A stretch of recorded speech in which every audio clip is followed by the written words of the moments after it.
Hey everyone, and welcome to Shoot the Shit Saturday. And tonight we'll be talking the results of the Elimination Chamber, freshly off of it, noontime today on the WWE Network. And for those of you in the United States of America, streaming live on Peacock. I thought it was a decent showing. A lot of people out there with disappointment. And like I say, the disappointment is more in the adult than it is the kids. I have a 12-year-old and a 6-year-old that were very pleased with the outcomes and the ongoings in today's Elimination Chamber. So I think it's really the kids that when it comes to WWE on whose opinion really matters when push comes to shove. So without further ado, I think this is the first time in the history of the Gorilla Position Network that Adam Jack Kelly, who is usually on, if he ain't on, he's always the first guy in the studio. But evidently not today. Let me bring in Stiff Mike King. APOC, how you doing today, buddy? I'm all right. Hoping we get a full house tonight. Yeah, because I'm going to slap a few people around tonight with the stupid comments that are being made. Oh, well, give me some of the comments being made, you know? Well, the Forbes are being a dumbass clown as usual. Dude, that chamber match, if in our reality, not one of them guys could beat up Brock Lesnar. That went off the way it was supposed to go off. Exactly. I truly believe that, too. I actually, for this show, I legitimately did a 2-page breakdown on what I liked, the way the matches went. So, yeah, I totally agree. When Brock Lesnar finally came in, he should do what he's going to do. You got guys in there that basically the two biggest were Seth Rollins, right, and Matt Riddle, both who, if they're lucky, are 210 pounds at most. While AJ's lucky if he's $185, and Austin Theory's lucky if he's around 200. You got Brock Lesnar as a 300-pound fighting machine. For people to be disappointed that he went in there and gave each and every one of those guys Suplex City, it just shows like it's just the non-wrestling knowledge. Now, I understand Capelli's great. Some of the matches were shits. I get it. You know, I didn't like the women's chamber match at all. I didn't think that Becky and Lita was the best match of the night. I didn't. No. Let's bring in Mickey Biggs. No. I got everything broken down from match 1 to the end and how, you know. No, I thought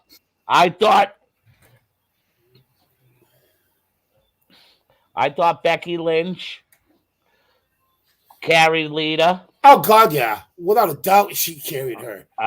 Lita looked like crap and lost.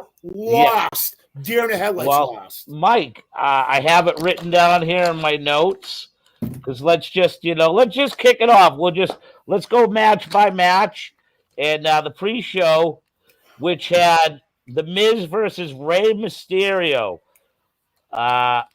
What'd you guys think of did you guys get to see the pre-show matchup? That pre-show matchup should have been on the card. Yes, agreed. Not pre-show. That was a good match. I saw the very end of it and thought what I saw of it was really good. Go on. I thought the Roman Reigns Goldberg match, for what it was decent. I think I'm going to be honest with you. I'm just going to finish up with the Rey and Miz. I thought the Rey and Miz told a good story. Yep. I love how the way at the end it went off, that it looked like like when Dominic got sent away, that Rey would be fed to the Miz, and it was 1, 2, 3 for the Miz, and it just didn't turn out that way. So I like how that told a good story. Yep. You know, Very good story. The way the show starts off is Goldberg versus Roman Reigns. Give me guys your insight. For what the match was, and Goldberg is who he is, I thought that match was one of the better matches of the night, to be honest with you. Obviously, Roman Reigns carried Goldberg, but it was still a good match. Yeah, I agree. It was a very good match considering probably the best match of the night, to be honest with you. Okay. Capelli must be going out of his mind right now. No. Yeah. What was that again, guys? I said Capelli's probably going out of his mind right now because we don't agree with him. Okay.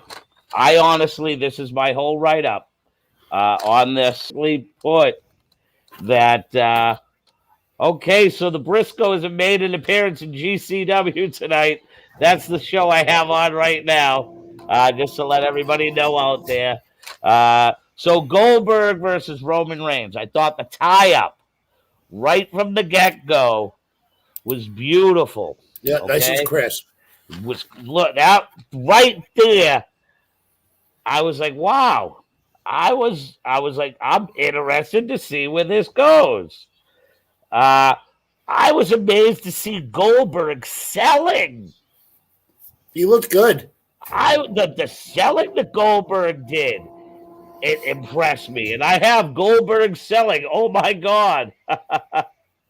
I like how, Roman was on the offense to begin with. Goldberg goes on the offense. And it basically, right from there, Goldberg is a superhero. Let's just cut the chase. Yeah. To the little kids, Goldberg's a superhero. So the no sell with him basically taking the beating, selling, coming back up fresher than Hulk Hogan ever would, and delivering the spear. My kid went out of his seat. To a 6-year-old who's growing his hair out that wants to have a man bun like Seth Rollins and Roman Reigns, for him to be disappointed that Goldberg didn't come away with the victory, it just shows that WWE is realistically, when it's all said and done, it's meant for us, but these kids don't care, man. No, they see that WWE network, and to them, they don't understand age. If that makes any, they don't, if you tell him that Goldberg's 56 and Roman Reigns is 32, to him, that means nothing. And I think that's what some of us, I believe, have to understand what goes through the mind of the young wrestling fan. It was nice to see that Goldberg's spear was more or less in the match used as a tease. You know what I mean? That it really wasn't putting him over. Right. Well, that's what they did. They teased that he was going to win, and he didn't. I like how the ending came from the setup.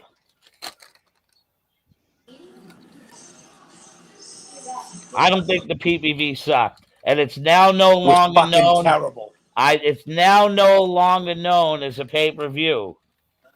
It is now known as a premium event. It's a what event? Premium event. A premium event? Premium event. So I found nothing wrong. I found nothing wrong with the Goldberg Roman match. If anything, I thought that was Goldberg's best dance partner that Goldberg's ever had in his life. Because I'd have to say it was probably the best from bell to bell, probably one of the best matches I've ever seen Bill Goldberg face. Are you on smoking crack or something tonight? I mean, I know you smoked the because anything I say, goes and blah, blah, blah, blah, blah. You must be fucking... Best match I've ever seen. Give me a better match that Goldberg's been in. Becky and Lita. was the best match of the night. I didn't Are say you that. out of your mind? Shut I up, didn't Dan. say match of the Wait, night, you even better shithead. was Drew I McIntyre said and it was. fucking what's his face? Hold up. I forget the Madcap. Hold They had up. a good match. Even though Madcap almost died. I never. I heard he broke his neck. I never said that match was match of the night. I said it's the best match I've ever seen Goldberg They have. shouldn't have opened with that, though. I know they opened with it for a reason because that's Roman, but they probably should have opened with fucking Becky Lita. Dude, Lita is a shell of herself. Oh, Becky carried her through it. I'm not saying she's not. Okay. Lita's moonsault was pathetic. Her head almost scraped the ground. She looked scared as hell when she had to climb the ropes. You won't see her anymore. What? It was still better than every other match. Shut up. It was not. I don't think so. What? Okay. Tell me what fucking matches were actually worth watching. Both Elimination Chambers were a fucking joke. Yeah. Why was the men's Elimination Chamber a joke? It was the most poorly written fucking thing. You're going to tell me you're going to do Bobby Lashley like that? Look, I'm all you didn't have to put the belt on Brock to get title versus title, right? Brock already had the title shot. You put the belt on Rollins, you make it a three-way dance, winner take all. And you still put Roman over at WrestleMania, right? But instead, no. You schmoz it. You fucking bury Lashley with a stupid concussion gimmick. How does it bury Lashley? He never loses. What a loot, dude. He was looking right at it. Everyone knows. I mean, come on. That's not... How many fucking guys smash their fucking head and it's never a concussion? I mean, come on. It was terribly fucking written. Yeah, it's work. It worked. Terribly written fucking match. And then Brock comes in. Let me see. F5. Dude, in our reality, not one person in that ring can legitimately beat Brock Lesnar. It had to go that way. Legitimately, I think the only person that could, well, there's two. You actually could put Bobby Lashley in an actual fight with Brock and probably give him a shot. I understand that. Bobby Lashley wasn't there. Fighter. If you forget, Bobby Lashley did have a fucking MMA career. Number one. Number two, so did fucking Matt Riddle. Now, that's fight-wise. Weight-wise, no. I mean, you're not going to put a fucking flyweight in with a fucking superweight. But wrestling-wise, Seth Rollins... Hold on, Pelly. You'll get your say. So, there was no need to put the belt on Brock for the WrestleMania moment. I think there is because I see that I'm gonna for what? Because I'm telling you this, just like I said Friday night, that belt is going to be unified. Roman is going to be on both programs. Like I just said that. If you're listening to me, I said. And I think they believe they get the better match. I believe they think they get the better match and the better draw on just the one-on-one matchup between Brock and Roman Reigns. That's what I think they feel. What? There's more of a story in a history. Man, my fucking feed sucks tonight. There's more of a story in a history with adding Seth Rollins into that mix. Am I right or wrong? To a certain extent, yes, because Seth Rollins has matched up with both of them. Yes. Seth Rollins stole the belt. And right, exactly at a WrestleMania. WrestleMania. Seth Rollins stole the fucking belt, pretty much. Okay, so how many more weeks do we got to? How many more weeks do we got till WrestleMania? 6.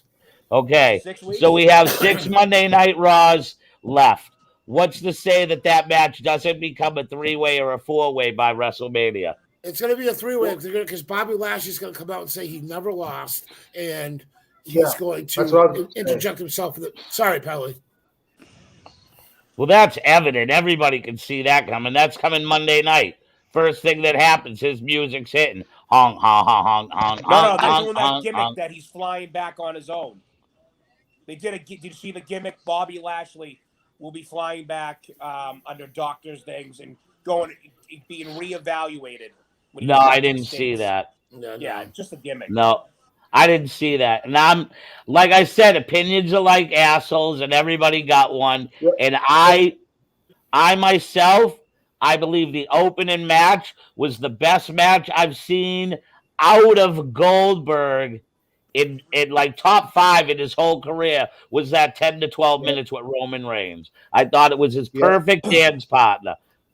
We don't always all got to agree, but I guarantee. But from the worker in me who's been in the ring, from my standpoint, Roman Reigns was the perfect dancing partner for Goldberg. I thought the way that Goldberg sold it for him, I thought the way that Goldberg utilized the spear at times, I thought it was a very well put together match. Good chemistry. One of his top 5 all time, maybe his best all time match. That's it.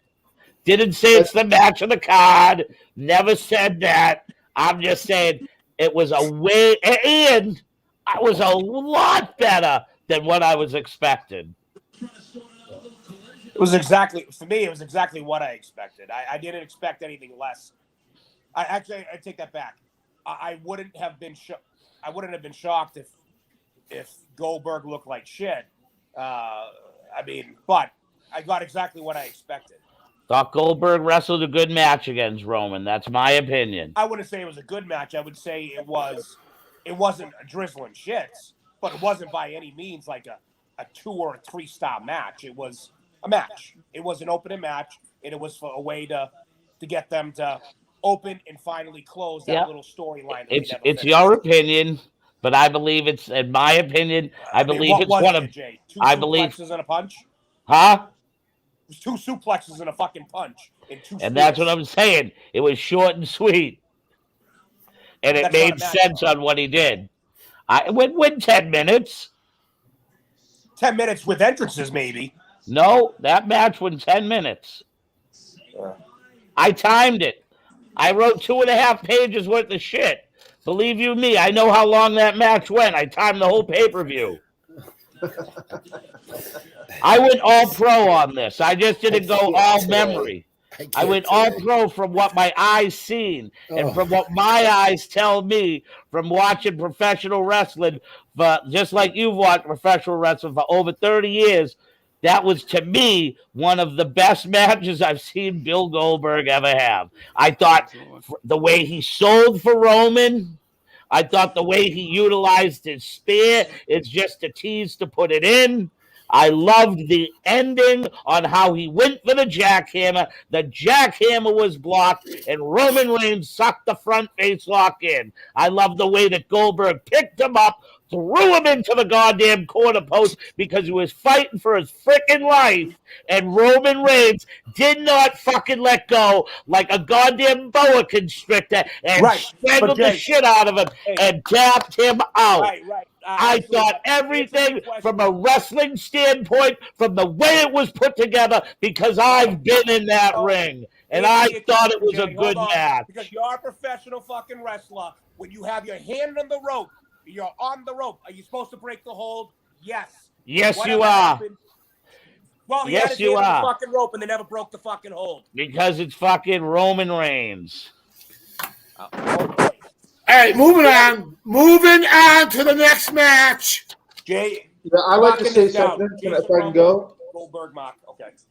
Not a Goldberg mark. I said that it's probably his best match he's had, but because they didn't come out there and it wasn't what you thought it needed to be, they're Jamie Forbes Jr., that it has to be your way right away because you're Capelli the Wrestling King. No. Capelli the Wrestling what? Capelli the Wrestling King. Instead of the fucking, that was your way right away. You're Burger King now, but you're Capelli King now. No, that's Mike. I'm not Burger King. Mike's the BK. Oh, Shut up, Kazoo. Wipe your nose. Let's get on to it. Shut the fuck up. Let's go. Next match. I'll go. Go.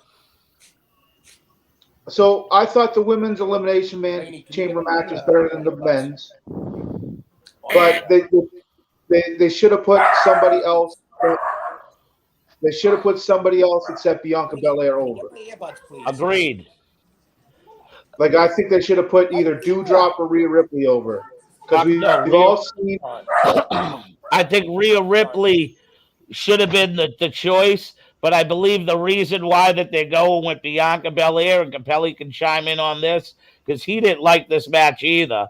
I think the reason why, to me, that they're going with this is because of the simple fact that Belair has some history with Becky when she came in and basically jobbed her out in 7 seconds and took the belt at whatever pay-per-view that was. SummerSlam.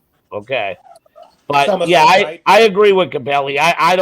I agree. The match may have a little bit of storyline, but that's not the that's just not the match. And I think Austin Theory was the perfect person to take that big bump from Brock Lesnar. That was a nice bump. Because I think he'll get over a little bit with that and being Vince McMahon's boy. You'll see him in the next 6 to 8 months go for an IC or USA title run. Or some way getting a storyline to maybe the heavyweight title. That's what I think. Touch more on the Austin Theory when we get to the match, buddy. No need to jump ahead. What did you like most about the women's elimination chamber match? Who, me? Yep.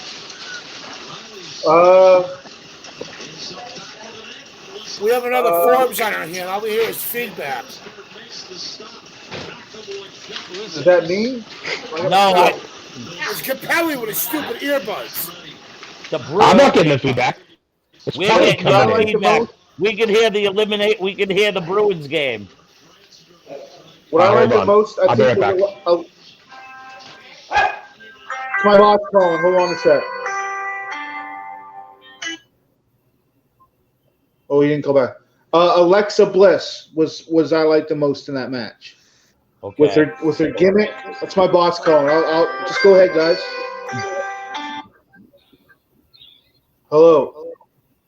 No. Doing a podcast. No idea who that is. Doing a wrestling podcast. Buddy, mute your mic. Mute your mic. No. Okay. No, Alexa Bliss. That's what I like the most about the Elimination Chamber. Her coming back. She looked great. She's getting away from the Bray Wyatt gimmick, which I like. No, she's not. All right, wait a second here. I think she's starting to get away from it. Describe on how she's starting to get away. Dark. I think she is. I think she's starting to get away from it. How? Describe to me. She came out in the dress with the pigtails. She's looking like the Lily doll. Wrong! I agree to disagree with you on that. Well, does everybody have forbitis today or what? Oh, my God. Jesus Christ. A couple more therapy sessions, she'll be gone. It'll be gone. Oh, my God. Forbes the third. I love it. I can't take it. I have a headache now. I knew I should have smoked before he came on. So now, see, I got notes written down that what I liked about this double elimination. You know, I like the second elimination was nice. Was a top rope sunset flip powerbomb. I thought that was a cool move to have for the girls. I love the double vertical suplex spot that what's her name did the nip up, and Rhea Ripley looked at her as if to say, "What the hell was that?" Then they went on in a slapping fest. The slaps were nice and stiff. The Saudi crowd got behind that match, and I know that "This is awesome" is redundant nowadays. They had the "This is awesome" chant behind them. And I thought the power bombs into the cage that Belair delivered to Bliss, and then she tossed Bliss into the ring. I thought that was nice, too. She did a one-handed lift. She did the one hand. Then I love the handspring counter to the DDT, and then it was nice how what you call it there, Bianca went for the moonsault, Bliss hit it, and then it seemed to me like it was and Belair was just over from there. That wasn't where the rock bottom came in. That was a different match that I've seen. You notice how they speaking of rock bottoms, when Reigns hit Goldberg with it, they automatically went right to it. Oh, a rock bottom type move. They called it a Uranagi. Yeah, and then Corey Graves said rock bottom. So, yeah, Rock's coming this WrestleMania. He'll be there. Yep, I have a feeling. So, what's the next match? Then we had DeVille and Flair versus Naomi and Ronnie. Pass. Well, Mickey Biggs is right. He's right with that one with the Ronda Rousey. I'm not gonna pass on that. I think the one person that I thought it got a little sloppy in the middle, but then again, I thought the slapping fest between the girls was nice and stiff. And I believe right now, I used to not be a big Naomi fan, but I am becoming a huge Naomi fan. I believe she finally deserves the push. Her and Bianca Belair are the most athletic females, and probably. Yeah, I believe that. I believe Naomi deserves a shizot. PPV sucked. All right. Thank you. So where'd you guys leave off? Sorry. I talked about the things that I liked in the women's cage match. Like I liked the first elimination. I thought the sunset flip off.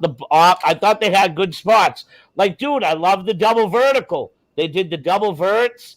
One girl did the nip up. Rhea Ripley didn't. Then they went into a stiff slapping fest. I wrote things that were pretty good. That match for me, real quick, it wasn't that it was bad. Two things. Number one, I didn't think they got enough time. Number two, very predictable. It was funny. I was talking to somebody. He was watching the pay-per-view. It's a buddy of mine from Baltimore, and he goes, exactly. Just as the show started, he goes, "I'm going to give you. I'm going to tell you how they're getting eliminated." And he's just a mark. He has nothing to do with the business, and he nailed it. And he said almost the only thing he got wrong was when was Alexa starting versus her not starting. Yeah. Other than that, he nailed it to a T. He called it Bianca was going to win. I mean, really, I get why they're doing it. It's just it's boring. It's done. That's 2 years in a row now. You know what I mean? It's like. But what did you hope that they're going to get a better match, quality wise? What's 2 years? What's 2 years in a row? What are you talking about? Bianca. Becky and Belair. Same year. No, Bianca going for the title at WrestleMania is 2 years in a row. Oh yeah. Last year, same thing too. It was who'd she work last year? Last year was Sasha. Sasha, okay. Oh, They yeah. had the match was a bigger match last year than this year. It just to me, I mean, perfect chance to if you're gonna rebuild Ripley as the woman monster, that was your opportunity. Drop. Yeah. I thought it was all right. They should have put somebody. I wouldn't mind seeing Doudrop go over. Not her time yet. But Doudrop versus Becky at WrestleMania. Yeah. There's nothing there. That's Rhea, a fast lane yes. pay-per-view. Rhea, yes. Alexa, yes. Bianca, yes. Doudrop, no. Liv they already did it with Liv. Capelli, you got a cold? It's just all massive sinus infection, dude. It's all fucking it sucks. So I thought No COVID though. the other couple things that stood out to me was the Saudi crowd was fully behind that girls' match. They were huge behind it. Yeah. I thought two other things I liked in the match. I liked how the succession of power bombs, utilizing the cage with Bliss and Belair, and then the handspring DDT to recover from Bliss's DDT, the counter with that handspring was sweet. And then right away, how Bianca went for the moonsault, Bliss got the knees up, and then they were able to get into a finish right after that. That's I agree with just there was me. some good stuff there. Yeah, I like the power bomb, Liv's power bomb to finish off Doudrop. That was great. I feel like, they started selling some arm gimmick with Bianca, and then they just and then it went away at the end of the match. Yeah, made no sense. And again, that match wasn't bad, but it wasn't written to me. Wasn't written properly. You could have given them another 10 minutes, or at least another 5 or 6. Yeah, A couple of more spots for the women to get into. The crowd obviously was behind it. The one thing I will point out that I thought was positive was they're not wearing fucking t-shirts this year. They were in full body suits, but it looked much better. see, that's where I believe the WWE is doing positive things that we don't really, us the fans, look at. But them going over, they're helping make huge strides in women's rights. And the way this is more just about the wrestling. I mean, but what I'm saying is, over in that country, women they suppress their women, and that's a huge reason. They kill 80% of their mentally retarded children that are born and killed. Yes, people didn't know that. So I mean, it just those kids and the girls, especially in the country, getting to see the WWE superstars, the lady superstars doing that. And then the day before they were at the Special Olympics was a really cool thing. Oh, I agree. I think they could have did more for those 5 women in that match. Okay. 5, 6, 5. 6 women, sorry. I would have liked to have seen Rhea Ripley go over, but I had a feeling it was going to be Bianca Belair because there's history. I think Bianca Belair, if you hear about it, she wants to get her, so to speak, revenge back on getting jobbed out by the man. Yeah, the next match they have won't be 30 seconds. Yes. Now, here's the other thing. I don't know why they changed, okay? Because I know it's picked up a couple of things. They completely done away with, again, the thing with Roman Reigns and his match and grabbing the rope didn't break the hold. The dropping of the arm, they have done away with that. Now it's 1 drop. All right, call the match. It used to be 3, remember? Drop 1, drop 2, and drop a 3. And then the Elimination Chamber. The last 2 people in the ring are supposed to start the match. But that's not what happens. Yeah, I noticed that. And they did it in both matches. Yep. That didn't make any sense. It's supposed to be the 4 people come out, go into the cage, and then your first 2 people start. Seems like they did it on popularity by ring entrance. Yeah. Probably. Let's talk about Madcap almost killed himself. Where was that on? Oh, we'll get to Madcap that. right after the match that Mike didn't want to talk about, which was Deville Flair versus Naomi and Ronnie. Mike, I'm with you 100. Mike, I got up and walked away. Yeah, Thank bad, you. I got bad, away. bad. I called that when she was going to win. Wow. I guess I'm the only one that took time to write about it. I walked away. Didn't even give a shit about the match. I went and took a shit when that was on. I saw her come out, Nikki, and I'm like, I'm going to go wash my dishes. And that's what I did. I didn't think it was a good. Listen.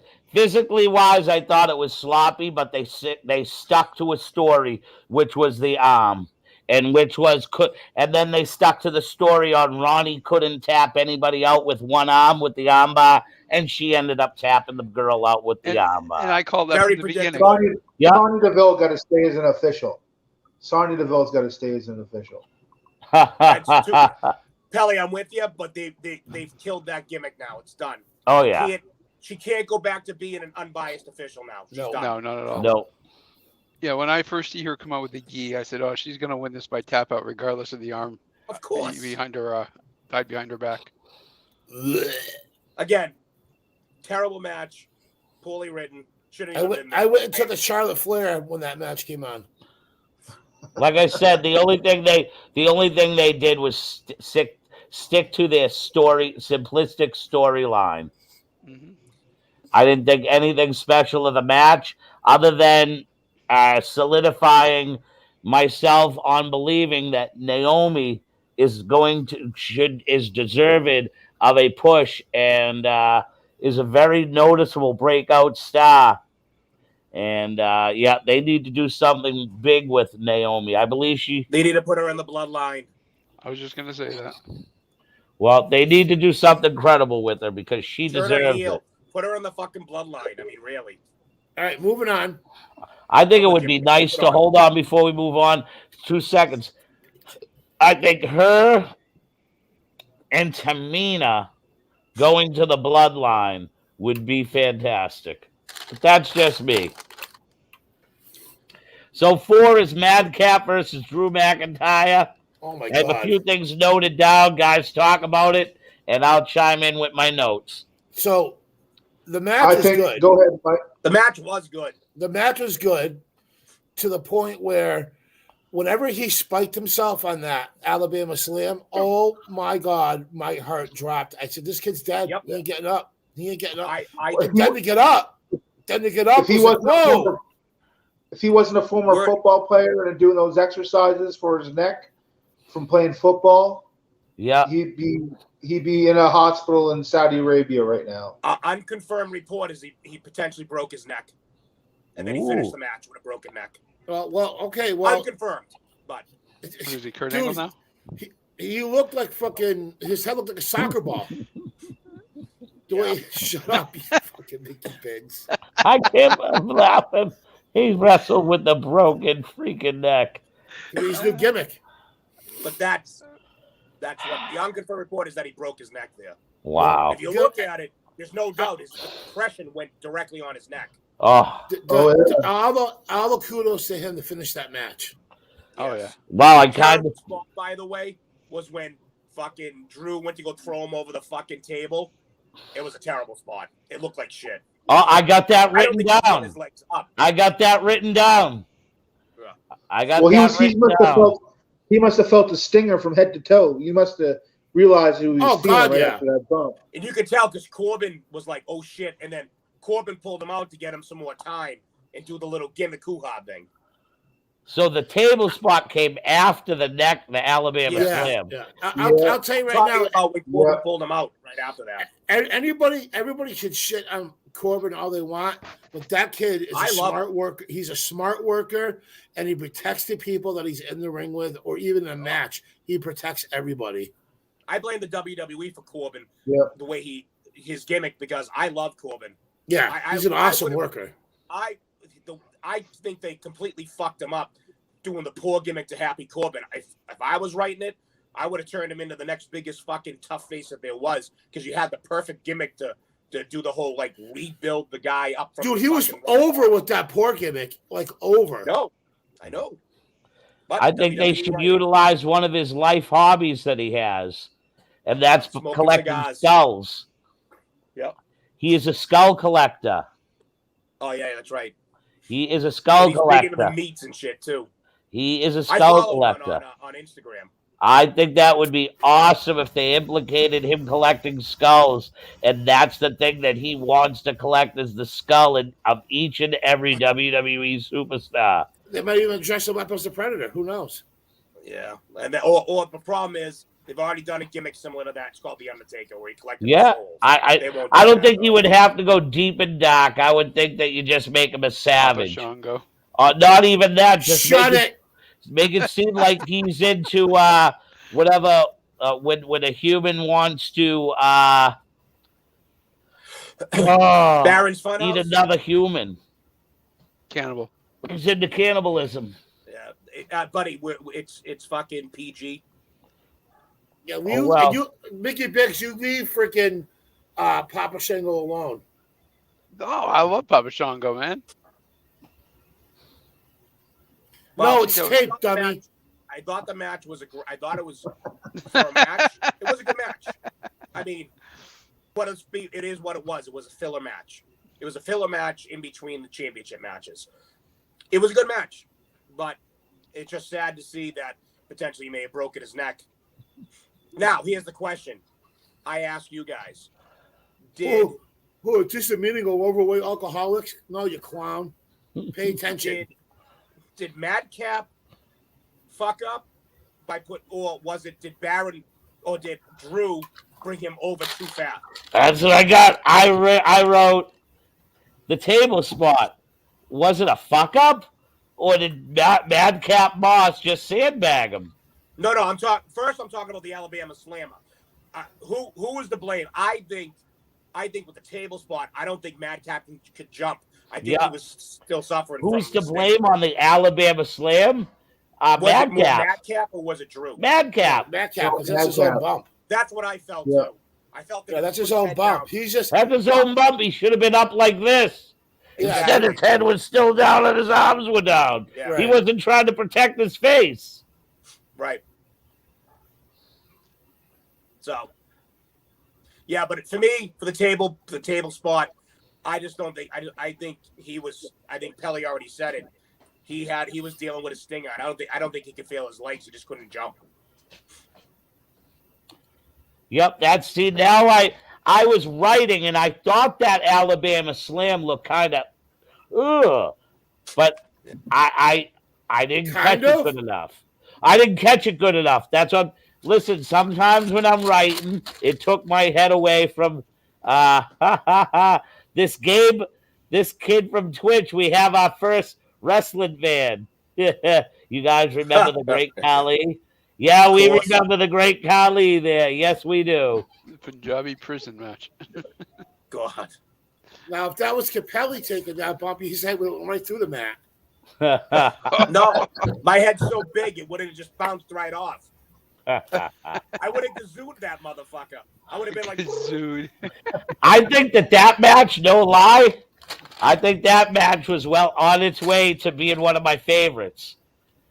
It was probably the best overall written match and probably the best overall worked match by two wrestlers. What match are we talking about? I got blanked out. I didn't hear. I thought the Madcap match was well on its way to being probably the best match of the pay-per-view. Absolutely. That's just, talent-wise, Madcap's phenomenal. Yes. So then we get to Lolita versus Big Time Bex. And Capelli's calling this the match of the pay-per-view. Which, in all honesty, right now, to me, without the fuck-up, so to speak, in my estimation, like I said, coming up to this point, my favorite match was the Madcap versus Drew McIntyre. And I guess I'm going to be honest. I thought Goldberg and Roman was good. The only thing they missed was that up and over. I'm not going to say it was, oh my God, it was, like I said, I just thought for what they did for that show up until then, it was a good match. All right. For Hall of Famer versus current wrestler champion. Who had the better match? To me, the better overall match was Lita Becky. Because it went longer and it told a better story. So yes, I'll agree to that. It went longer. A better build up to the match as well. I think Lita and Becky had a better build up. Yeah, but I'll say it. I think Lita's a shell of herself, and I wrote it. She looks like shit. And a gobbleneck. Am I wrong? I mean, it's honestly, it looked like she took fucking John Holmes's cock down his throat about 15 times in one night. And it just all wrinkled. I mean, I'm sorry. She used to be hot. She's a shell. Sorry. It happens. Not on the neck. Well, in the face, but on the neck. What the fuck is that? I don't know. I don't know. She has been around.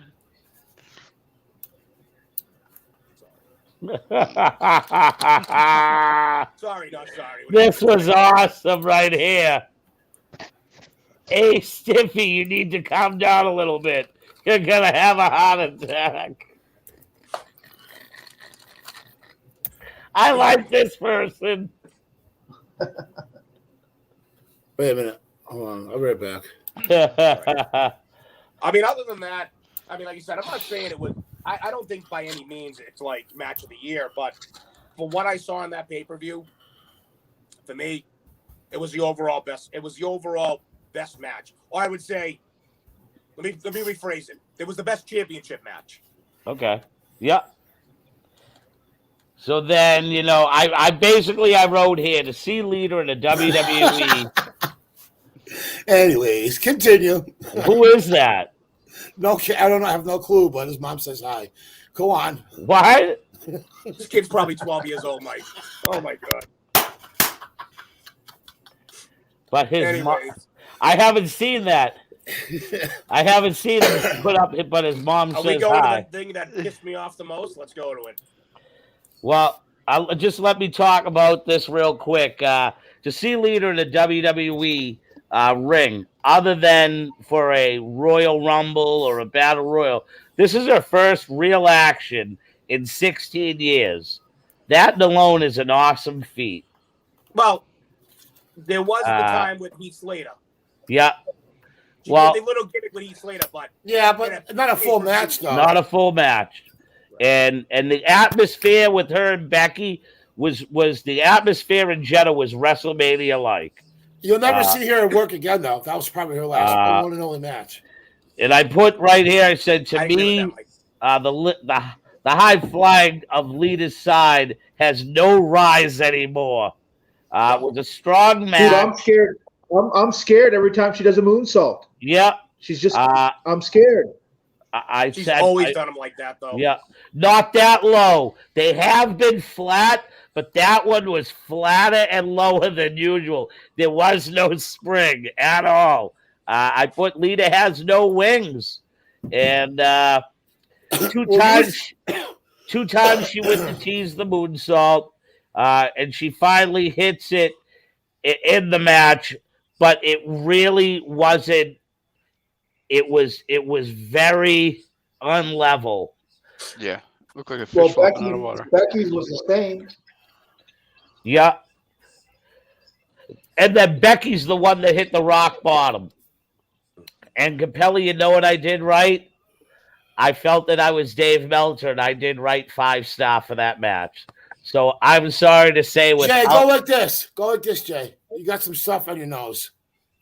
So I guess without me saying Capelli, I gotta kiss Capelli's ass down because he got mad at me. I Wasn't that bad,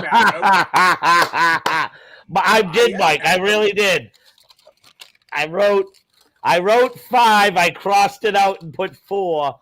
But originally I had 5-star match like Dave Meltzer, but I didn't want to be like him. Oh, please. You just disappointed me today. First you start arguing with the freaking Kazoo, now you're kissing his ass. Oh my God. This coming from the kid who's talking to a 12-year-old telling him his mother's here. This kid's probably 12 years old.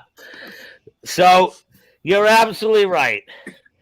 The next sequence in this show, sequence number 6, is so I cannot believe that they jobbed out the Raiders this bad. That's the They got new music. They're trying to be bigger and better than ever. And for the Usos to come down and just basically have a fist fight with no weapons involved, for a big bruising team like the Viking Raiders not to be able to answer the bell to start the match, total bullshit. Well, was it a time thing? Could it have been a time thing? It could have been a time thing. It could have been. I believe. Yeah, I think it could have been a time thing.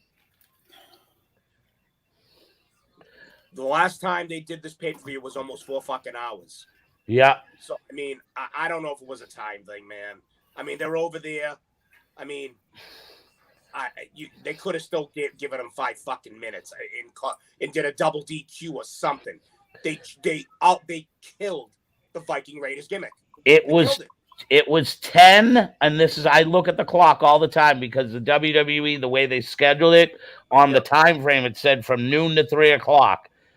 When that match hit the bolt and the shit stomping started, it was 10 past 2. There was no reason why that match couldn't have got 10 minutes. Exactly. None. Exactly.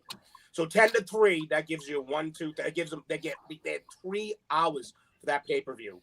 You know, And no it offense, got, if I was- and if I guess was what? this guy- That show got over at 10 minutes to 3 because I watched the Ron Simmons interview right into it. It was 2:50 because my son, exact words were, Daddy, it's not 3 o'clock. They lied. It's supposed to be on till 3. Not shitting. 6-year-old kid says that. Well, Daddy. that shoots the whole time theory down the drain. But they could have won 10 minutes. They just destroyed. Yeah, it's not the Viking Raiders. They destroyed the gimmick. These guys are supposed to be Vikings, right? That's the gimmick. They're supposed to be brawlers, big bruisers. Like, you beat them down, they get back up. If you anybody ever watched the show Vikings or anything that's Viking related, you know they fucking rape and pillage and purge, and you do them like this. I mean, it's bad enough they were turning them into like the next fucking, you know, doing this, walking out and fucking, instead of doing it, just they killed them. They fucking killed them, and it's sad because I personally feel that they've done a lot of damage to that gimmick in one night. I think the WWE has no clue right now on a lot of things, but one major thing is they have no clue on how to write a tag team division right now. Oh, they haven't had that clue, Jay, in fucking 10 years, man. They've been lucky with having the New Day and the Usos. But they were coming up with something there about 4 or 5 years back, and then all of a sudden it fell apart. I think it has to do with there's too much on the plate. With the emergence of the women's division, with the emergence of the women's division now having tag teams because it's emerged so big, that I believe who has those titles right now? I don't know. The the tag titles? The girl titles. Is it still Carmella and the other broad? Carmella and Selena Vega. Yeah. Okay. That's how relevant those are. But then again, it's just listen. When push comes to shove, let's just admit that the WWE has gotten over their head with all the belts. Nobody over the past 10 years can tell me that the WWE expected the women's division to become just as popular as writing the men's division right now. If not more popular in some If not more, yes. I would say that when it comes to about 4 to 6 of them, the rest of them they give a shit less about. Well, I'm just saying, I don't mean the stars itself. I mean coming up with shit, which is why you're only getting 4 girls being good and the tag team division having only 3 teams. Hints why they can't find what the hell they're doing when it comes to the male side also. I just think there's so much shit created that it has just become to a point where it's affecting the company as a whole. Absolutely. I'm going to make a bold statement. I know it's kind of bold, but you guys might agree, you might not. I think the last time they knew how to book tag team division, and it ended when the Attitude Era. When the Attitude Era ended, so did tag team wrestling in the WWE. Ever since then, it's been a fucking schmoz. They've only ever had 1 or 2 good tag teams. Then they bring a tag team in, they break them up. Then they bring another one in, they break them up. I mean, look, prime example. They brought in the Bullet Club, Gallows and Anderson. Highly sought after. They were fucking massive on the indie scene. They bring them in, turn them into a fucking joke within 2 months. The Viking Raiders. They were more War Machine. They went to NXT. They were great. Bring them up to the main roster. Fucking. So, I don't know. To me, it's been since the end of the Attitude Era.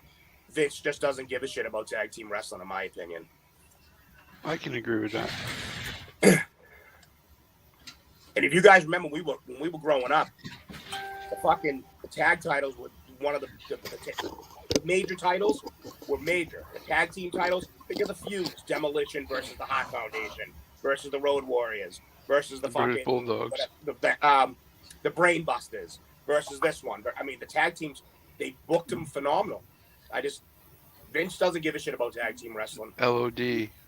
Yeah. Like I said, I have a firm belief that a lot of this has to do with how women's wrestling has escalated to a major status as part of the WWE. You know, I agree to a point, Jay, but that doesn't eliminate the chance. Like right now, neither tag title is in the like front and scene, and you know the Usos, they have the belts, but they're not building anything up for those guys. RJ, bro, I mean the Alpha Academy, but it's kind of a schmoz gimmick with, you know, RK Bro. It's still in the in the limelight, though. People are still seeing it. It's a decent little angle, but is it the same as it was 20 and 30 years ago? No. And I'm a firm believer. Reason that being is because you have to write. If Monday Night Raw has 8 matches, right now, there's weeks that you're booking 4 women's and 4 men's. So I believe everybody takes a back seat when it comes to the way that things are booked. So the women struggle along with the men having to struggle. Yeah, that's true. Yeah, I mean, that's the thing, though. I mean, put some effort into writing for the tag teams. Rebuild it. I think what would be nice is if they were able to realistically come together as a committee over there, and you have people that are in charge of things. Who said hi? Lisa says hi, guys. Hello. Hey, Lisa. Where is she? Tell her to put her face on camera. Come on, I haven't seen you in a while.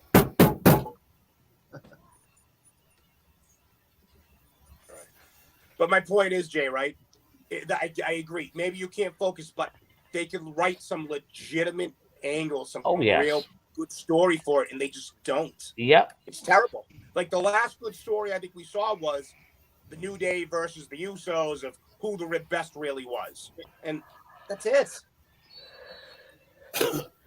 Well, the New Day's not even the New Day anymore. No, that's right. They're Big E and Kofi Kingston. Yep. Yeah. And you got a tag team like Robert Roode and Dolph Ziggler. You can do so much with those guys, and they're not utilizing it. Well, Ziggler's going to be working NXT for a while. So, all right. Anyways, and what do they plan on doing with Robert Roode? No idea. Nothing. Releasing him. Unless that whole angle with Ziggler and Ciampa was to get Ciampa to come up to the main roster. All right, let's go over the main event because I want to hear Capelli's 2 cents on this Cody Rhodes gimmick, and plus what I put up today with Sports Illustrated confirming that Cody Rhodes is on his way to the WWE. But let's just talk about the elephant in the Elimination Chamber room where a lot of people, I guess, are not happy with the outcome of this men's Elimination Chamber match. Mike and I were able to talk a little bit about it, and at least if people want to disagree upon who the man is that went over, I will not disagree on the way that Brock Lesnar manhandled every person that he saw in that cage. I'll go ahead. Go ahead, take it. All right. I just think, like, I agree with you with Brock manhandling everybody, and I do think the Bobby Lashley things will work, and I think like Austin Theory's the right pick for take that big bump off the top. The relationship he has with Vince and him being a young kid and maybe taking a title run, like. But do you think like if they asked like AJ Styles or Seth Rollins or Riddle, maybe Riddle should have took that big bump and been the last one in with bare feet. No. That would be a feat. Yeah, you're right. Way. I think they wrote it right with the car, with Vince's car would be the last one in there. I thought it was written well with that. That's what I mean. Yeah, I like the way that Austin Theory was the last one, that young fellow taking that I big love bump. how Austin Theory climbed the cage, tried to crawl. Like he did things that you never had seen in the Elimination Chamber before. So Yeah, I like Very that. much I so do you like thing mean that you that. never Shane seen it McMahon would have before? done. what? What do you mean you never seen somebody climb the cage before? I've seen them climb it, but I've never seen somebody literally go out of it and crawl out like that. Now, it's funny. If you go back and look, you can see it's actually oversized. Yeah. It was set up for him to do that. It was a spot. I just thought it was disagree cool. No, See, I really? disagree with the way it was written. I felt Austin Theory should have been the first person to go. If you're gonna do the stupid gimmick with Bobby Lashley, then the last person to go should have been Seth or AJ. I would say more Seth. The way they did the eliminations were completely fucked up, and and I disagree. Like I thought, if you had time, Brock didn't have to go in and demolish everybody. He could have legitimately. You could have had a couple of people go at it with him. You could have did the two guys on Brock and let Brock take a little heat, and then do the big comeback, boom, ba, ba, boo, ba shit. But Austin Theory should have went number one. You could have had AJ take that spot, or Seth take that spot. I mean, Seth, you could have did the gimmick where Seth got the fake finish, was about to go over, and then all of a sudden it goes up to the top. Brock comes up, Brock catches him, and then fucking does that gimmick, and that's how he beat Seth. You don't do that with Austin Theory. I think with the adrenaline that Brock had coming into the match, I believe that's why it was written for Brock to come in and be intense, because it was theoretically Lashley's spot. He burst through the cell like he's the Incredible Hulk, and he just goes wild. So on the flip side, you just broke a door down. Why would he want to become calm? And he was intense going into this match from the get-go. So I think he carried over the persona that he needed to carry over. That's And I all. might be wrong. I might be get wrong on this, but with him getting over the way he did, plowing through everybody, that gives him more credibility with the World Championship, maybe to go over Roman Reigns at To WrestleMania. beat a guy that's had the belt for 700 days.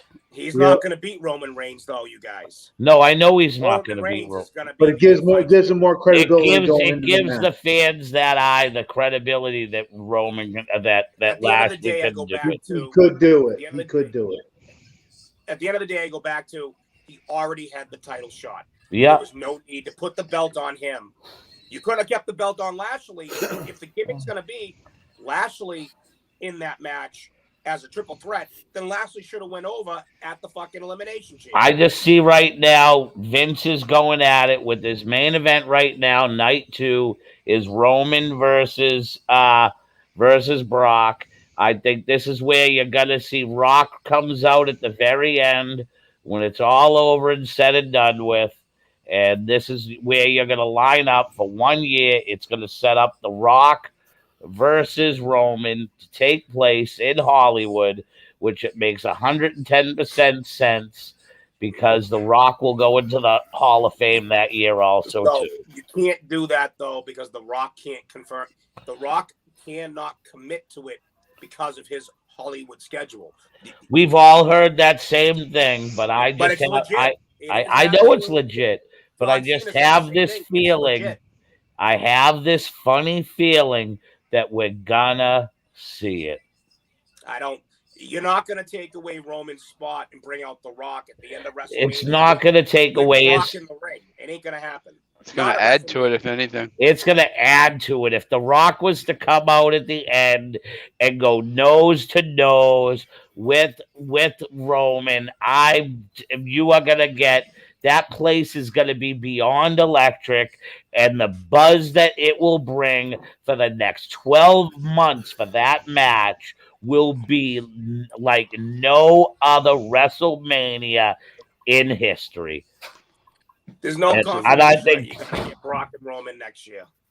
Who? You're not going to get Brock and I Roman. just got this funny feeling that we can never. Yeah. Rock and Reigns. That's what I think that we can never say never. He's done with this movie. as long as he can get obligated for 12 months, I don't see why it can't be done. Because the money he's going to lose in Hollywood, man. Yeah. Well, what if Do you Hollywood realize wants? What if Hollywood wants him to do this? Hollywood does not want him to do it because if he gets Well, injured, they lose money. I know that. No I've said that. Hollywood I've wants said to. that myself a million times. But there is a bigger buzz right now that this could happen. If it's going to start, it's going to start at SummerSlam. It's not going to start now. Okay, I look forward to. Vince ain't going to show his hand now. If he's going to do, why? He did it with Cena. That's because The Rock, the Rock was not as big in the WWE at the time. I'm sorry, not WWE, Hollywood. I'm just saying they did. They built it for a year though. I can see it happening. Right, listen, they built it for a year. Hey, it can happen. I'm not denying it can't. I don't. See now, so now Chris is kissing Jay's ass. That's great. No, because I don't think it's going to happen. Understand? I'm telling you right now, it's not going to happen. I only look at it this way is because, hear me out, where was WrestleMania supposed to be this year? Dallas. No. It was supposed to be in LA. That was next. It was always been booked, right? No, it wasn't. The original before the pandemic. They flipped it. It was LA this year and Dallas next year. They flipped it. Okay, I didn't know that. And rumor has it, okay, the reasoning of the flipping was because they knew they could not get The Rock obligated to do this because it was meant for this year. I don't got confirmed sources, but I've read that this year was supposed to be the year of The Rock, and next year was supposed to be the year of The Undertaker in Dallas. Instead, this year, we're getting the year of The Undertaker, and supposedly next year will be the year of The Rock because it's all set in stone for him to be there to accept and do. That's just what the rumor had it. Could it not happen? You're absolutely right. He's making he's going to make $2 billion off this next movie. So you're absolutely right. Why would I want to go into a wrestling ring and blow out my bicep? But wrestling does something funny to all of us. I get it, Bob. You know? It really does. Like, for him to get, again, the same, or if not, the magic that him and Hogan created on that nose-to-nose, you can't tell me that it don't go through his brain on what it would be like to stand nose-to-nose with his cousin in California in front of 100,000 strong, knowing that how hot Roman is, could be 3 years as a WWE champion. The electricity that could create. Listen, I'm not denying it. That's all. Electricity. But I totally believe where you're coming from too. Also, Hollywood doesn't want him there. But what if this is the reason why things were rescheduled? It'd be great, but I mean, you're obviously giving away. Vince is giving away. Roman's never going to lose that belt all year long. I mean, we know it because we're smart enough, but people are going to know, all right, Roman's never losing that belt. And he's what if, hear me out. What if there's a way that Roman looks like he's going to lose everything and the Usos just protected to give it there, that finally, when it comes up, that, you know what I mean? Because he said it best. Roman said it best. Gimmick-wise, it's great for the gimmick. I can see the T-shirt. He's God mode now. He's beaten everybody. There's really nobody left for him to beat. Once he beats Brock, there's nobody left. All right, so we've reviewed the Elimination Chamber. You weren't on the show last night. There was two things we talked about at length, and that was one, the Cody Rhodes, and then this new promotion that supposedly is popping up. And I had my theory on this promotion. on what I believe it is, and I have my theory on Cody Rhodes right now. So the floor is all yours. We weren't here last night, and we want to hear what the great Capelli has to say. I think Cody's showing. I mean, if Cody is officially signing to Raw, officially signing WWE, he's showing up Monday. He was in Poland over the weekend. He was in Poland. Maybe he was there on the flight with them. I don't know. But that picture I put up, that was legit, and he was in Poland. And like I said, in that picture, they hid the face for a reason. It had to be a WWE star that he was just hiding it. I did hear that if Cody does sign, it's just Cody, not his wife. Yep, I heard that too.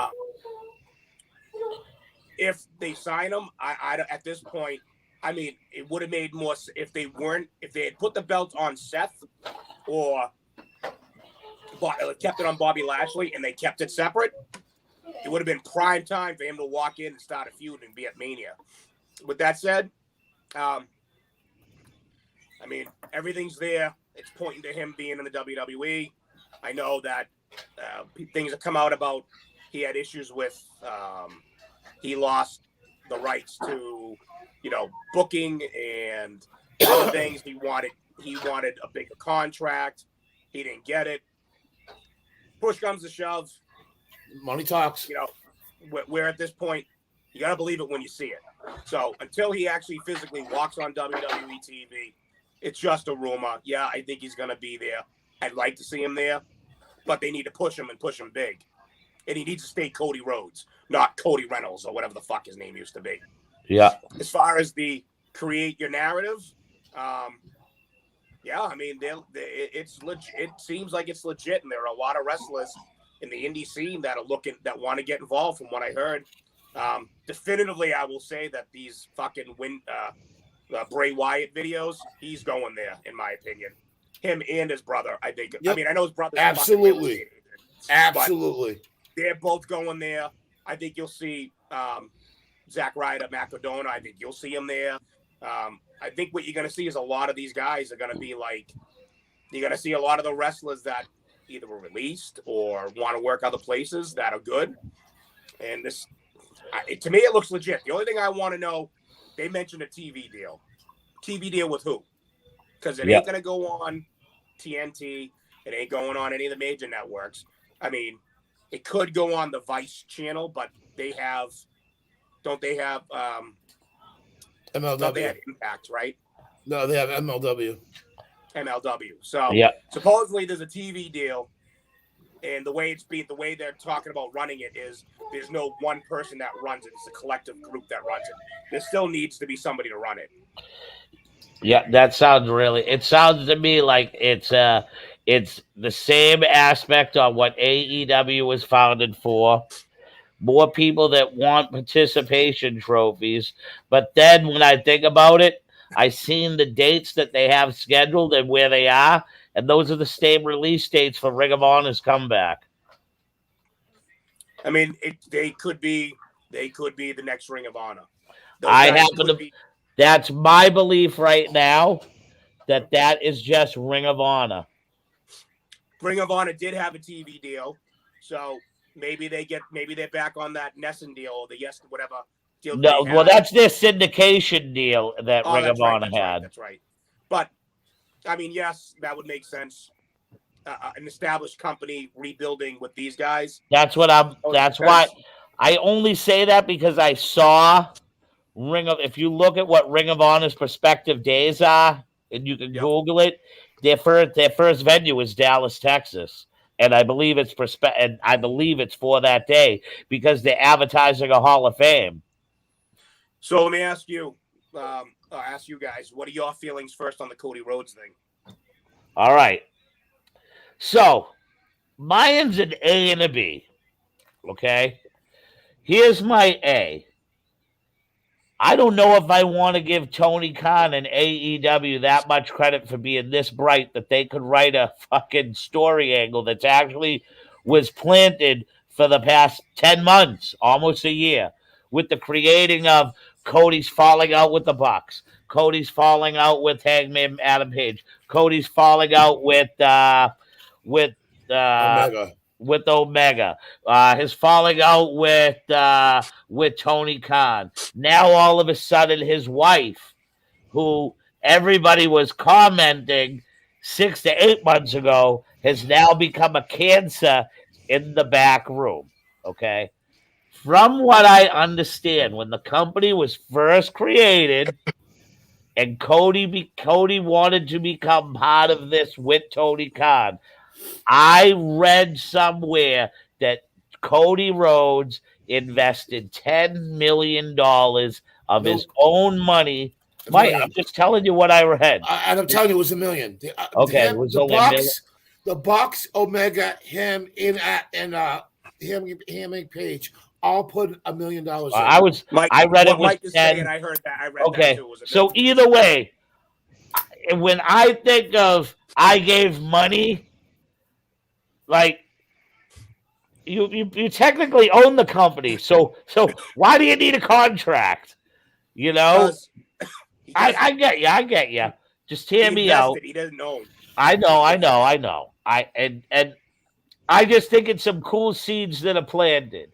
And if he really is looking to come back at AEW's pay-per-view at Revolution, they call it, to revolt, so to speak, and it's said that he may be coming with a couple of old WWE guys, I kind of give that story a little merit, only for the fact is he left WWE so disgruntled with no trust for Vince McMahon.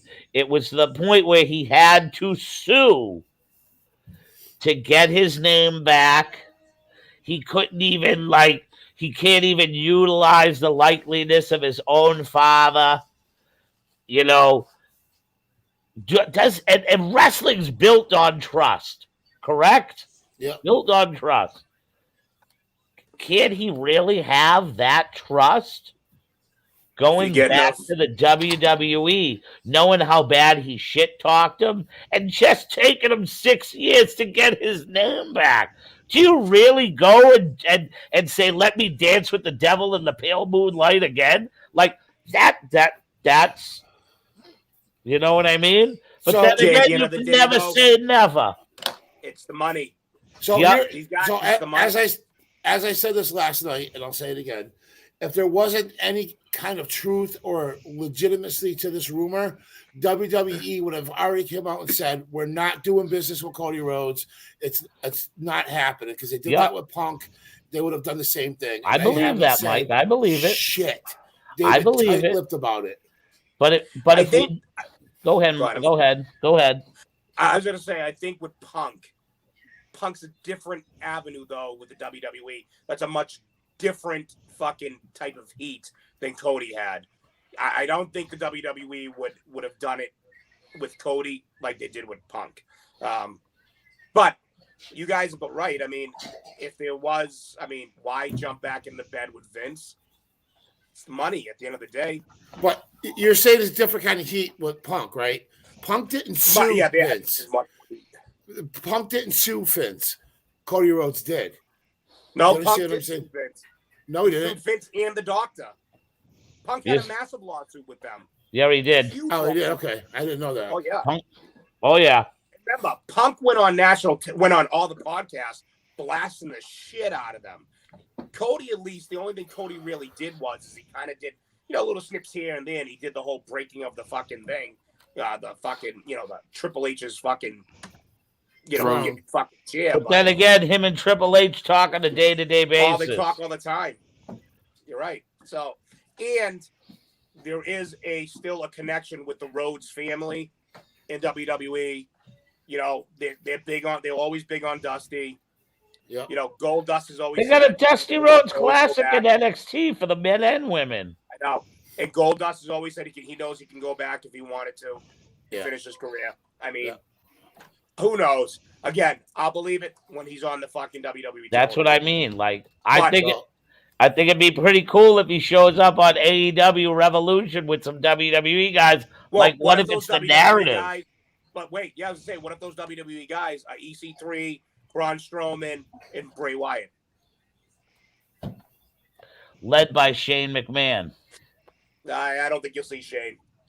No. Personally, I think Shane is still working for the WWE. Yeah. Not as a I just say that the inner mock in me would Oh. the mocks would love the fact to say, and Shane leads them. Like, so I just gave the mocks some food for thought. Oh, I agree. So yeah, I think it's just going to be interesting if Cody's willing to trust the WWE. And I know everybody money walks, bullshit talks. I get that. But at the end of the day, he was pissed that he was the Stardust. He was pissed on the way that he was being utilized here. So all for the money you would it's just me. All for the money you'd be willing to sacrifice that again. What if Monday night he shows up as Stardust? Jay, if you were offered a $1 million contract and then you said, nah, WWE said, I'll give you a $3 million contract. $2 extra million will make you do whatever the fuck they tell you. Look at Kevin Owens and fucking Sami Zayn. Yeah. They could have gone for less, but been probably maybe a little bit more involved. Owens is making 2.5 and Zayn's making 2. So what's that? I mean, they're staying for the money. I mean, they're happy. I'll do whatever. Yeah, no. I'm one of the ones that says that all the time. But what I'm just saying is, if Capelli, if you ran a company and you just made me some face painted idiot out of the fucking Cosmic Kions, but my tag team partner got to be fucking big and tough and melt people with his fucking X-ray eyes and spit fire. But here I am going, hocus pocus, on to the magistries of the 7 rings of the stars. Why would I go back to that? If I was paying you $3 million, would you do it? You absolutely would. All right, so I like the $3 million. There you go. Yeah, like I said, get your popcorn ready. I get you a tag team partner. You can be we'll call you Rumble Dust, and you'll go out and go, you're next. And then your tag team partner will be Apocalypse. That's all you be Rumble Dust and Apocalypse. I'll call you guys fucking the Goldberg marks. Okay, first of all, shut your face at that because I'm not a Goldberg mark. And second of all, if you ever, I'm sorry, Mike. wait, if you ever come back, we're painting your head green, and I'm calling you the Great. And we're getting toothpicks and sticking the two big teriyaki sticks right into his skull. $200. Yeah. $200. So. And they can go, hello, dum-dums. Hey, we're being persecuted for liking a good, solid 10-minute matchup that told a story. Yeah. I'm getting sick here again. Hold on. Good, solid matchup. Anyways, hey, $200 payday. I'll do the whole fucking thing. I'll even come out in a green suit. Will you stick teriyaki sticks in your head and have the balls? Okay. $200, I'll do it. Absolutely. I'll put the balls on it. I'll make the sound as they come out. We can hammer the sticks in so they're literally in your skull. Fuck yeah, I'll figure it out. And then the finishing move, we'll pick them up and use them as a battering ram. That's it. That big head. That's it. Well, boys, just to let you know, this week I'm working on 3 interviews. It's a vacation week, so Tuesday, Wednesday, Thursday, I will have Inside the Gorilla Position, Being Humble with Jason Rumble. Mickey Biggs, you've been moved up to Thursday this week. So, to Wednesday this week, and I'm going to look to fill Tuesday and Thursday. I'm going to have 3 big interviews this week. Who are you interviewing? I'm not sure yet. So basically, one. That's it. So one. I can't tell you who one of them is that I'm trying to get on right now, because I don't want to jinx it. But he used to work with the WWE, and he worked with them. He just left the WWE under a year ago. You already I wonder who that could have been. Wonder who that could be. I'm going to get a guy from the WWE to talk to us. He worked with NXT. And I'm getting him geez, on. I wonder who it could be. Let's try to get Brian Malonis on here and do that with him. That'd be a great interview, too. Nah. I'd rather get my buddy George Carroll on here since he was a legit writer for NXT, and he'll hopefully going to tell us some good stuff. And I'm humbling Mickey Biggs Wednesday, and then I may get a childhood friend on here his name is Joe Noon, and Joe has he's part of the part of the community, and he's a famous impressionist. He does like De Niro, Cher. He's done the Tommy Floramos commercial where the meat falls off the bone for Tommy Floramo recently. He also is the voice of the Pearl Street Station restaurant in Malden, Mass. Joe's a very interesting character, to say the least. So I'm going to hope that I can have 3 good interviews this week on Tuesday, Wednesday, and Thursday. Yeah. I mean, me and Mike are pretty good doing impressions. I mean, we got you down bad. And we can do you too. That's it. And I'm going away. I'm going away Saturday and Sunday, so we'll be doing our show on Friday night. So, all right, fellas, great talking the Elimination Chamber with you. Anything else you'd like to say? Pelly, come on, where is it? Like, Pelly, listen, when I give you the cue, you got to go. There it is. All right, fellas. $12.99. Best $12.99 you ever spent. Well, I'm going to sign off by saying Roman Reigns Goldberg sucked. Good night. Best match of the card. Right. It was. Told the story. That's my Dave Meltzer. That's my 5-star. Lita was my 4-star. Oh, my God. I agree. It was the best match of the night. Why would I sit here and lie just because so I can appease everybody that says Goldberg can't have a fucking A1 match because he's 56 years old? It's total bullshit. I thought for the 10 to 12 minutes they went out there, it was way better than the fucking when the Undertaker and Goldberg. I was just going to say that. Much better. Like, you know what I mean? Like, come on, man. People are being way too judgmental on certain things. Instead of standing back and there's a well-trained eye, such as I would like to say myself, being a well-trained eye, where I focused in on this match. And I thought it told a good story. I thought it was a solid 10 minutes. And I thought that Roman Reigns gave Bill Goldberg his top 3 match of his whole career. He carried him. Of course he did. Could have been his best ever match. It was all right. Yeah, I agree. Like, you know what I mean? Bill Goldberg's first 200 went fucking 33 seconds. Those 8 matches. Mm-hmm. But you know what I mean? Oh, well. Actually, I do have one question, one thing to throw out there and add to this before we go. Okay. What does everybody think should be the one to induct Taker to the Hall of Fame? There's been a couple things going out there between Paul Heyman, Vince, and Kane. What does everybody think? It should be Vince. For a simple reason why they were so close. Yeah, I believe Vince McMahon because Andre the Giant was never his creation. Okay? Andre was never his creation. Hogan was his creation to a certain extent, but Hogan invented Hulkamania. Let's get that. Hogan was doing that in the AWA for Vern Gagne, and Vern Gagne didn't know what to do with it. Yep. And that's the truth. I wish if I still had the wrestling magazines to prove it, I'd show it. But single-handedly, The Undertaker for 30 years has been Vince McMahon's best creation ever made. And to me, The Undertaker is Frankenstein, Vince McMahon is the Doctor.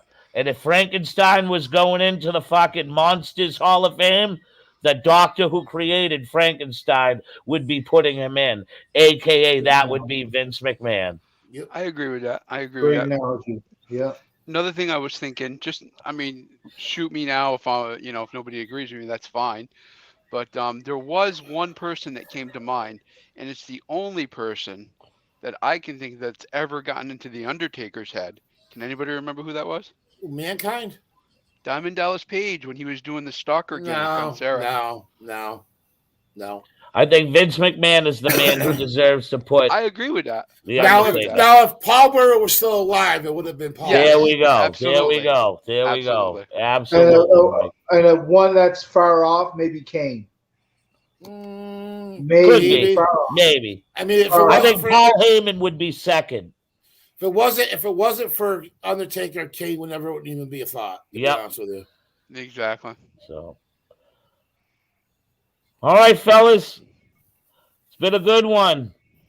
To everybody out in Twitch and YouTube and Facebook, thank you very much for watching. You'll see us here Tuesday, Wednesday, and Thursday for 3 big Being Humble with Jason Rumble one-on-one interviews. And Friday night, we'll go free for all and talk the wrestling news from the week and the biggest stories, matches, etc. For the stiff one, APOC for AJP, and for Mickey Biggs, the producer, I'm Jason Rumble, and I'm always humble. We'll see you at the matches. Have a great evening, everyone. Have a good night, guys.